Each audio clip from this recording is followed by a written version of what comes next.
joy and peace abide in me.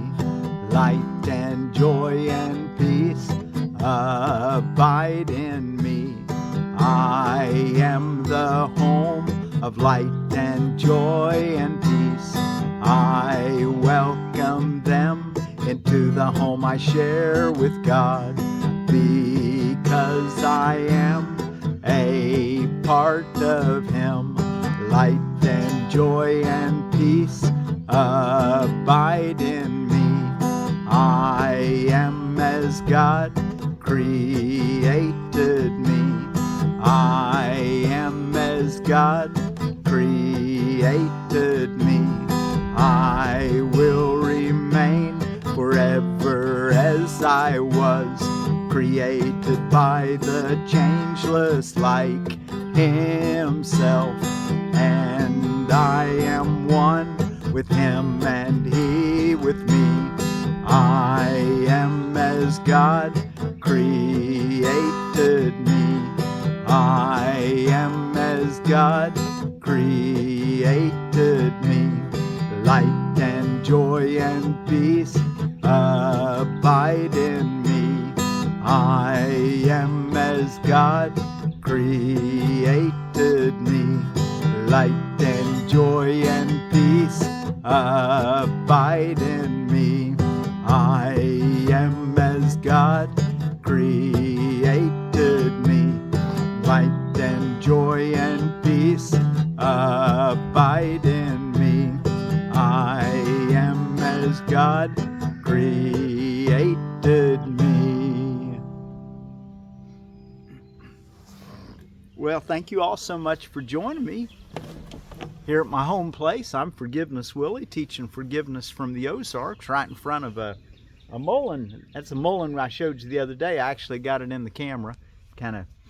Anyway, I just wanted you to be able to see what the little rosette looks like on the ground and kind of become familiar with that, how it grows. It's a weed here in the Ozarks, and so it grows like a weed is what I'm saying, but it's got a lot of medicinal values, particularly for skin wounds we're learning, and for bronchial problems, breathing the flower in hot water and boiling and get that steam up on you. I think we say half or some vinegar and water, and then put the mullein in it and boil it and breathe that for helping with bronchial congestion. Anyway, and lots of good value. We're going to talk a little more about mullein today. But let's look at our lesson.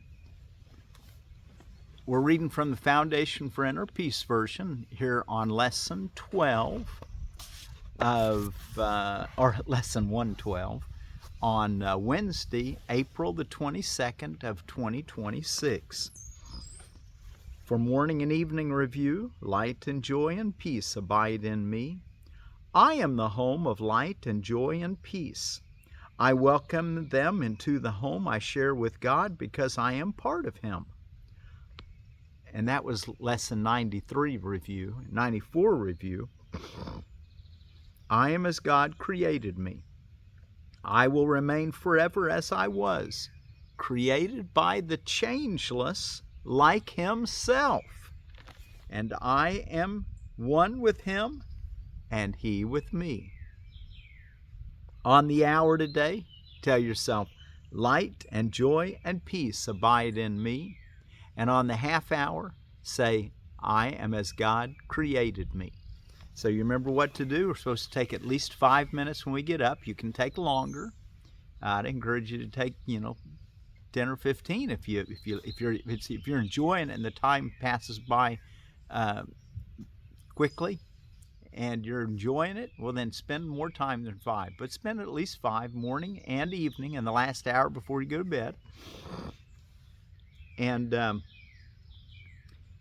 in the morning, you'll read through all the everything we just read, which would take you all about a few seconds, and just hang out with the idea, and both the ideas in the morning, both the ideas again in the evening. But during the day, at the top of the hour, tell yourself, light and joy and peace abide in me. And if you have the time, you might read, I am at home. I am the home of light and joy and peace.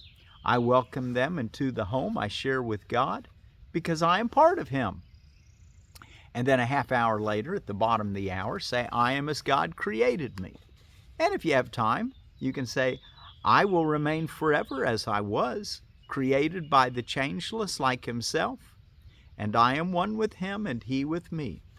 And if you don't remember all the write-up, write it down on paper and put it in your pocket, take it with you for the day.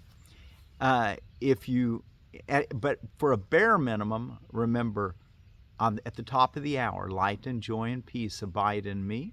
And as a bare minimum, at the bottom of the hour, tell yourself, I am as God created me.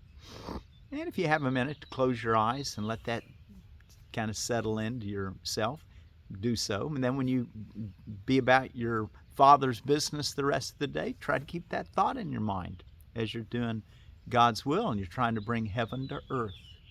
Thy will be done on earth as it is in heaven. Well, let's let that be a reality. And I don't have a clock that I used to, sometimes some years I've actually set my alarm to go off every 30 minutes. People around me tend to get wondering what's going on, anyway, I just decided just to try my best to remember to do it about every half hour. And so when I look at my watch, I go, yeah, it's time to do it again or whatever. Whatever. I don't always look at my watch, what I'm trying to say. But for some of us, we need a really strong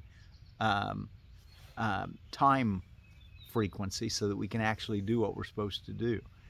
If you're working in a school and the bell rings every hour, well, then that's so much for the better. Or if you're in some kind of job where there's some kind of a bell that rings on the hour. Well, excellent. If you're at my home, I generally have a grandfather clock, but it quit on me the other day. So I plan on getting it going again. But that's always a nice reminder at the top of the hour. And then be sure that at the bottom of the hour, you bring the other idea up. And what I do, what I was going to tell you, is that instead of looking at the clock as much, I kind of get a sense of what I'm doing and just kind of, if I think, well, it's close to, and I might look at my clock. And if it's anywhere 15 minutes or less before the hour or 15 minutes or less after the hour, then I call that the top of the hour. If it's beyond 15 minutes after the hour, or more than 45 minutes, or less than 45 minutes after the hour, well, then I count that at the half hour. That's how I do it. Okay. So light and joy and peace abide in me. I am as God created me. We are two ideas today. So so let's just do the top of the hour one right now, and then when we close, we'll do the bottom of the hour. So what we'll do is, light and joy and peace abide in me. I am the home of light and joy and peace. I welcome them into the home I share with God because I am part of Him. And then I generally like to close my eyes just for a moment. Maybe take about 3 nice deep breaths as you settle into the idea that light and joy and peace abide in me. And those could be Kriya breaths too, as you bring the energy up the spinal cord to your higher chakras, and then imagine the energy going back down to your root chakra as you exhale. Inhale up, exhale down. All right, and take that with you now for the next little while till we do this, till we close in a half hour. Okay, let's see, or less. We are ready in the text reading. We're in chapter 13, Roman numeral 1, chapter 13, the guiltless world, Roman numeral 1, guiltlessness and invulnerability. And I just love this. There's so much. Let me just give you a heads up. What we're going to be learning is that all our problems come from the belief that guilt is real. And all our problems can leave when we realize that innocence is the only reality. Okay? So let's understand this better. Guiltlessness and invulnerability. And before I actually read it, The ones of you that are following in the original edition with me, read chapter 12, Roman numeral 6 today, Finding the Present. And if you're reading through the New Testament with me, read Acts chapter 23. Paul's speech to the Hebrews in Jerusalem. And they realized that he was a Roman. And when they realized that, they were afraid because he had certain rights as a Roman. And I thought that was really appropriate with everything that's going on in our political climate today with, what's your citizenship. Anyway, always remember you're a citizen of heaven. And as such, guilt is not something that we use in heaven. And then out of Iyengar Yoga, we're doing the plow, the advanced posture comments, 130 to 131. And then out of Course of Love, we're in the chapter called The Treasure, or Treasure. And that is, read paragraph 6 to the end of it. That's page 239 and 240. Okay, now, guiltlessness and invulnerability. Earlier I said that the Holy Spirit shares the goal of all good teachers, whose ultimate aim is to make themselves unnecessary by teaching their pupils all they know. Yeah, that's nice, isn't it? The Holy Spirit wants only this. For sharing the Father's love for His Son, He seeks to remove all guilt from His mind, that He may remember His Father in peace. Peace and guilt are antithetical, and the Father can be remembered only in peace. Antithetical is mutually exclusive. If one is true, the other has to be not true.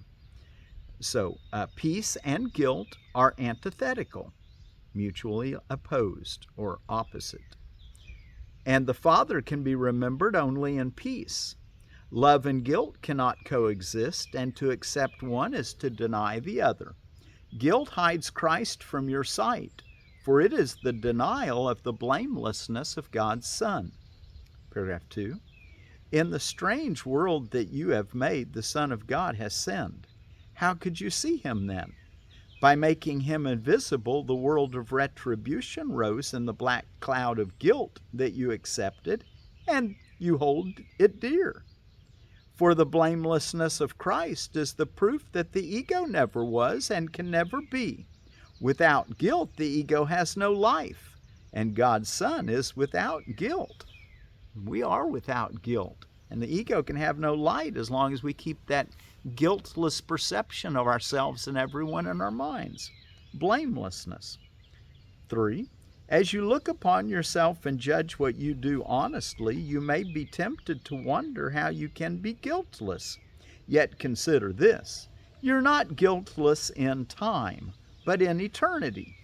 You have, in quotes, sinned in the past, but there is no past. Always has no direction.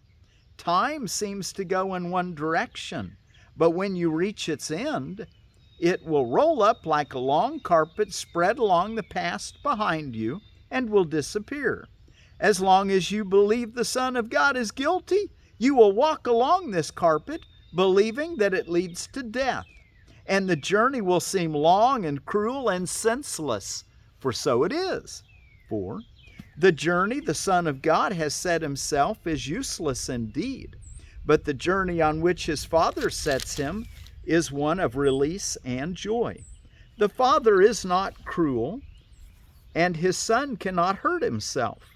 The retaliation that He fears and that He sees will never touch Him, for although He believes in it, the Holy Spirit knows it is not true. The Holy Spirit stands at the end of time, where you must be because He is with you. He has already undone everything unworthy of the Son of God, for such was His mission given Him by God. And what God gives has always been. Isn't that beautiful? Wow. What? 5.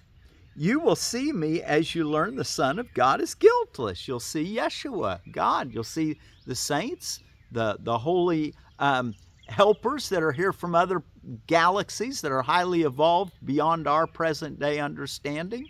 They're all here to help us. And we can see them when, look what he says, you will see me as you learn the Son of God is guiltless. He has always sought his guiltlessness, and he has found it. For everyone is seeking to escape from the prison he has made, and the way to find release is not denied him. Being in him,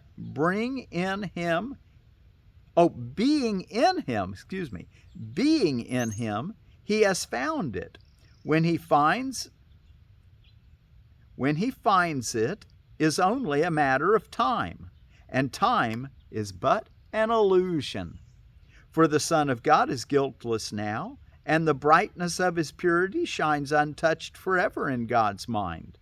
God's Son will always be as he was created.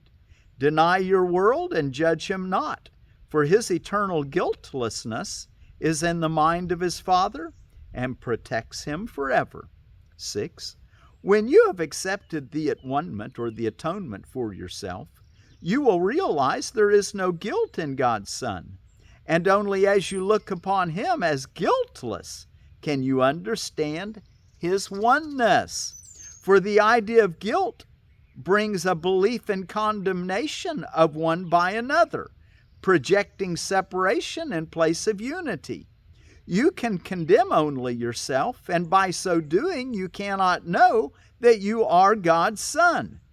You have denied the condition of his being, which is his perfect blamelessness. Out of love he was created, and in love he abides. Goodness and mercy have always followed him, for he has always extended the love of his Father. And I'm seeing him thinking of Psalms 23, verse 6. Surely goodness and mercy shall follow me all the days of my life, and I shall dwell in the house of the Lord forever. Well, look what he says here. He's bringing a little update on that. Goodness and mercy have always followed him, for he has always extended the love of his Father. That's our reality. 7. As you perceive the holy companions who travel with you, you will realize that there is no journey, but only an awakening. No journey, just an awakening from a dream of journeying. The Son of God who sleepeth not has kept faith with his Father for you. There is no road to travel on and no time to travel through. For God waits not for his Son in time, being forever unwilling to be without his Son. And so it has always been. Let the holiness of God's Son shine away the cloud of guilt that darkens your mind, and by accepting his purity as yours, learn of him that it is yours. 8. You are invulnerable because you are guiltless. You are invulnerable because you are guiltless. You can hold on to the past only through guilt. For guilt establishes that you will be punished for what you have done, and thus depends on one-dimensional time, proceeding from past to future. I've sinned, now in the future I'm going to get my karma back to me. That's the idea that make time, is the idea of guilt. No one who believes this can understand what always means, and therefore guilt must deprive you of the appreciation of eternity. You are immortal because you are eternal, and always must be now. Guilt, then, is a way of holding past and future in your mind to ensure the ego's continuity. For what has been will be punished, the ego's continuity is guaranteed. Yet the guarantee of your continuity is God's, not the ego's, and immortality is the opposite of time, for time passes away while immortality is constant. 9. Accepting the atonement teaches you what immortality is. For accepting your guiltlessness, you learn that the past has never been, and so the future is needless and will not be. The future in time is always associated with expiation, which is the act of making amends for wrongdoing. So the future in time is always associated with expiation, and only guilt could induce a sense of a need for expiation. Accepting the guiltlessness of the Son of God as yours is therefore God's way of reminding you of His Son and what He is in truth. For God has never condemned His Son, and being guiltless, He is eternal. 10. You cannot dispel guilt by making it real and then atoning for it. This is the ego's plan, which it offers instead of dispelling it. The ego believes in atonement through attack, being fully committed to the insane notion that attack is salvation. And you who cherish guilt must also believe it, for how else but by identifying with the ego could you hold dear what you do not want? That first sentence in that paragraph again, you cannot dispel guilt by making it real and then atoning for it. In other words, if you see something that you think is, that you want to put blame on, well, then don't do it. Because if you do it, what you're basically doing is saying, well, that's a real experience, but I'm going to be nice and overlook it. Well, you've already hung yourself. You've already seen what is not real as if it was real. This is what it means when it says you cannot dispel guilt by making it real and then atoning for it.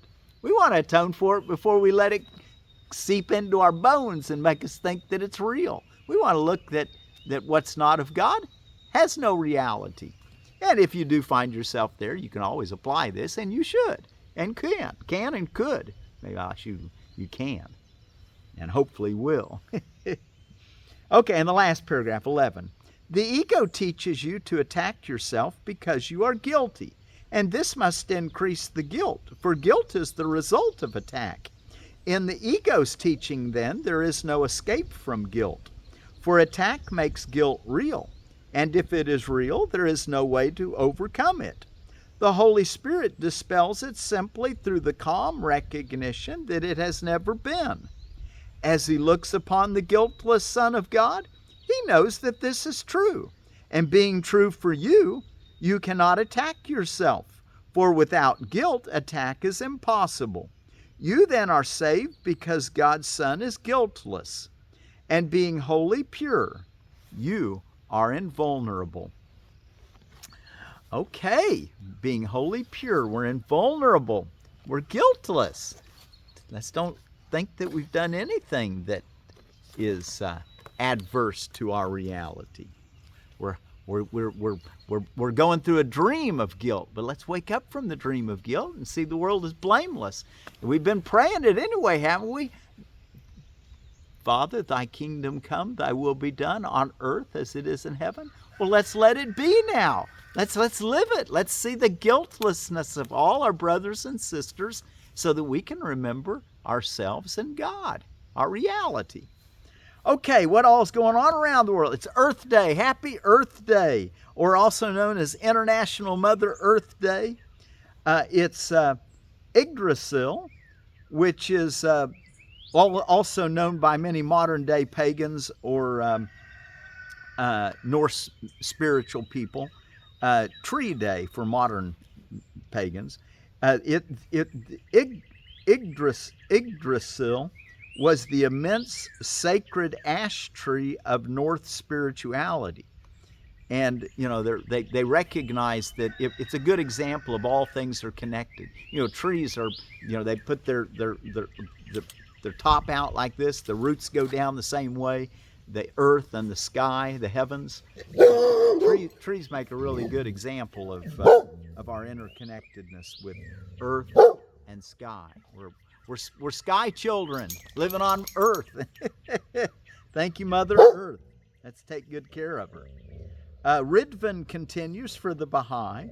Yom HaAtzmaut, which is Israeli Independence Day from 1948. I found on holidays and observances, it's In God We Trust Day. In 1864, the U.S. Started putting that on all coins, In God We Trust. Let's really do that. Let's trust God and see the innocence that he created us as. Let's see, Administrative Professionals Day, April Showers Day, you're not showering today. Chemists celebrate the Earth Day. Awesome, chemist. Let's make chemistry that gracefully recycles onto the planet, not make a bunch of compounds that are here for so long that they cause detriments to the environment and to us who are children of the environment, our Earth bodies. Girl Scout Leader Appreciation Day, Jelly Bean Day, Library Outreach Day, which used to be Bookmobile Day, and Oklahoma Day. And then I say we're going to talk a little more about mullein, Verbascum thapsus. In the herb book, it's number 299, and it says in there the crushed fresh flowers are also said to remove warts. A poultice of the leaves or the powder of dried leaves can be used for difficult wounds and sores. So it's kind of a healing, a vulnerary. And then number 300 and 301 and 302, which we're not going to talk about today, but 300 is the common mullein in the book, Verbascum thapsiform. And then 301 is orange mullein, which is Verbascum phlomoides. And it's said that they're used in all respects like our regular mullein. There's one we're going to talk about tomorrow, which is the black mullein. We'll save it for tomorrow, though. And then we'll probably go on to another herb. So be sure you understand how to use and find your mullein. It's anodyne, antispasmodic, demulcent, diuretic, expectorant, and vulnerary. Be sure you know what all those words mean. And then Carolyn Everbearing Raspberry, my oldest son's mother-in-law just made her crossing, and she is a Carolyn. We miss her, but you know what? We're learning that life is a continuum and that we can still stay connected. Okay, Rubus idaeus for Carolyn Everbearing Raspberry. Let's see if I can get my right paper out here. It's a Rubus idaeus. I think I said that. It was it was patented in 2016. Excuse me, 1996. So 20 years would be 2016. So it's not under plant patent anymore, I wouldn't expect. And the Carolyn Everbearing Raspberry. Carolyn is a large, conic, well-flavored red raspberry, more disease resistant and with larger, earlier fruits than most everbearers, sweeter fruits than most red raspberries, ripens August till frost at the nursery, but responds to warmer temperatures and ripens earlier farther south. Several plants are usually planted 3 foot apart in rows 5 foot wide. One plant spaced in the middle of a 5-foot circle of well-prepared garden soil. Canes average 3 to 6 feet tall, zones 5 through 9. Okay, and wow, let's close with our song. Light and joy and peace abide in me. I am as God created me. We're going to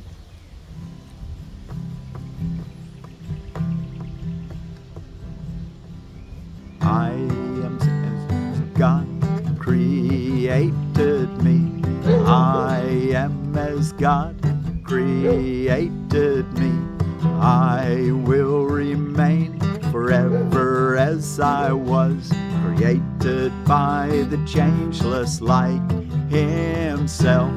And I am one with him and he with me. Light and joy and peace abide in me. I am as God created me. And our word for peace, we're going to take it from our German brothers and sisters, and it's Freiden. They're on the Rhine and the Danube River. I am as God created me. Freiden.